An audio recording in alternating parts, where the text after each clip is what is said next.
What's up, everybody? Welcome to a brand new episode of MUT Tips. I'm your host, Sean Taylor from the Made Up Theater, and before we jump in, make sure to like the video down below, leave a comment, and as always, subscribe on YouTube down below to be informed of upcoming videos and live streams. Ring that bell. Now let's jump into today's topic, violence in improv. Is violence funny? Well, it can be. For example, You little... Lisa, no! Your hands are too weak! We thank thee, Lord, that in thy mercy...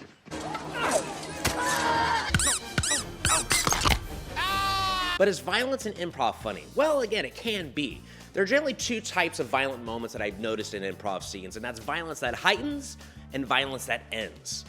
Violence that ends is generally more common, and that means the violence just kind of overtakes everything, whether it's a fight or an over-the-top injury, and it just kind of leads to either a chaotic moment where the control of the scene has kind of been lost, or it leads to kind of this weird transition to the next logical moment in the form of something like, well, I guess we should just go to the hospital. And that happens a lot. It's very common. It's almost like a trope that I've noticed with people. And also the downside of this is it's pushing the characters, the relationships, the storyline that you have developed to the background, and it's no longer the focus. The violence is the focus. Similar to making bold choices in improv, if we use violence, we want it to heighten and lead somewhere rather than becoming the dominant focus. And before I get to heightening violence, I want to touch on a few quick things. First of all, violence can be very physical, right? It can be very close contact at times, which means you're generally not going to be super close contact with someone that you're meeting for the first time or just somebody that you haven't been improvising with for a long time. So you need to have that developed trust and also conversations off the stage and learn each other's boundaries, understand maybe pre-existing injuries or strains, or just anything that would be relevant to know on stage when it comes to being physical with each other. So for example, I perform with a group called 5Play every so often. We're actually the group that created Made Up Theater, and I've done, hundreds and hundreds of shows with them, and we can get very physical, as you can see up there. And it can seem kind of death-defying at times, but we have that trust with each other. We know each other. We've had conversations about all that we can and cannot do. So just understand that you should never err on the side of caution when it comes to being physical with each other. If you're gonna have a fight with each other, you don't have to make it super close contact and make it simulate slaps and stuff. Like a lot of the scenes I showed, that's not acting, it's choreographed. Improv isn't choreographed, so be prepared to modify. Like if you're gonna have a simulated fight with somebody, use an object, that way you don't have to risk accidentally hitting somebody. Make modifications to make it safe and limit the risks. And second, I've talked about go-tos in improv in episode 116 of MUT Tips, if you want to check that out. But the main thing is we never want violence to be a go-to, something we default to because it's easy, frankly. And we do default to violence sometimes because we default to conflict. And we default to conflict because if we don't have conflict, we might think, well, nothing's happening. And that's not true. I've seen perfectly great scenes with two people on stage, maybe exploring love or a friendship or just some type of scenario where there's little to no conflict. And if there is conflict, it's very subdued. It's not over the top.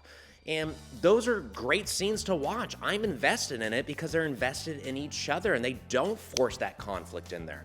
I've seen great potential for scenes that are just kind of put to the back burner because somebody has a sprained ankle suddenly, or somebody takes out a gun. Boo! Boo! Boo! I'm not even in the scene! And so, let's get to violence that heightens.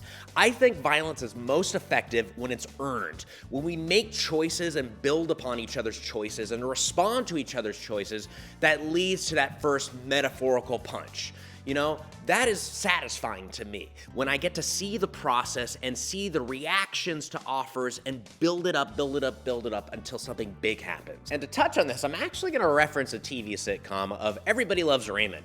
You might have heard of it, you might have seen it, you might have an opinion about it. I personally like it. I think it's a fun popcorn TV sitcom that you can just kind of shut your brain off and watch. But the entire premise of the show generally revolves around a fight. Every episode, they build up to some type of a fight. But I want to reference a specific episode where I think they do it really effectively. In Season 8, Episode 23, it's called Golf for It. The episode starts with a fairly typical premise where Ray and his brother Robert want to go golfing on Saturday, but they want to do it in an exclusive golf resort where they actually have to line up the night before. So they're essentially getting permission from their family, and then their mother comes in and wants to enlist the help of them to like move a shelf into their house. And then it's kind of revealed that actually she wants them to sand it and paint it, but they need to get to the golf course. So they actually have an interesting moment where Ray and Robert, who are usually at odds with each other, kind of join forces and essentially say, no, we're leaving, and they leave. And then the episode takes an interesting turn. It becomes about a 15-minute two-person scene where Ray and Robert are just in their car, just snacking and waiting in line to go golfing. And they start to reflect a little bit, on how they treated their mother. They feel kind of bad about it. But then they also reflect on, hey, the success of them working together, and they stood up to the matriarch of the family. And it kind of is a little bit of a two peas in a pod situation where they're bonding together in this moment. But then they start to reflect on the mortality of their parents and like, what would happen if their father died, leaving their mother alone? Where would she go? And then Ray throws out the choice of, well, she could move in with you and Amy. Wait a minute. Why are you trying to pawn her off on me? And then the episode starts to take an interesting shift where the lines are becoming more personal over the question of who's going to take care of mom when dad dies. Robert brings up an interesting point of, well, you're the favorite of the family, I'm the black sheep, which means she's going to naturally want to come live with you. And then Ray brings up, well, yeah, that's true, but she hates my wife Deborah, which means she's going to come and live with you. And they kind of go back and forth. And then they say, hey, let's golf for it.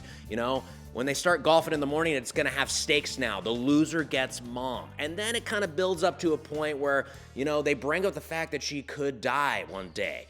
And that hits them hard. They kind of come down a little bit and reflect. What? I don't want to talk about it anymore. And then the episode takes another emotional shift where they just start reflecting on, hey, this is our mom. We've known her our whole lives. We love her. So we're going to golf for it, but the winner gets mom. And then it goes back and forth again where it's just like, yeah, Ray says mom does love me more. She's going to want to come and live with me. And then Robert says a very impactful line of, yeah, you know what? That's true. But I love her more than you. I love her more than you do. And then we're just making everything feel more and more personal to the point when, boom, the first little shove happens. Boom, another shove. Boom, boom, boom. And then they start to actually have that childish fight, two brothers just fighting over mom. And it felt earned. It's entertaining because it just starts by going from here to here. And we had a nice progressive buildup. Everything felt earned. Everything was building off of the previous choice. I know this is scripted, but we can take this to the stage. We just need to inject strong reactions into each other's choices. And then, hey, at some point, it might build up to that big heated explosion where a fight happens and there's some violence involved, but it's earned, It wasn't forced in. We don't want to crowbar in violence just for the sake of shock value. We want to build up to it and have it be earned for the audience and be earned for you. So in conclusion, show the process. Earn the violence if that is your destination. Try not to start a scene with just actually fighting and starting with that heated conflict or that big over-the-top moment of, oh my gosh, you broke your leg. Maybe build up to it, and that could be a nice, interesting beat to the scene that we earned through progressive choices and just actively responding and taking choices personally to you to the point where, hey, it naturally leads to this big moment. And that concludes this episode of MUT Tips, everybody. Thank you so much for checking it out. I really appreciate it. And again, make sure to like, comment, and subscribe. And I will see you next time for another episode of MUT Tips. Bye!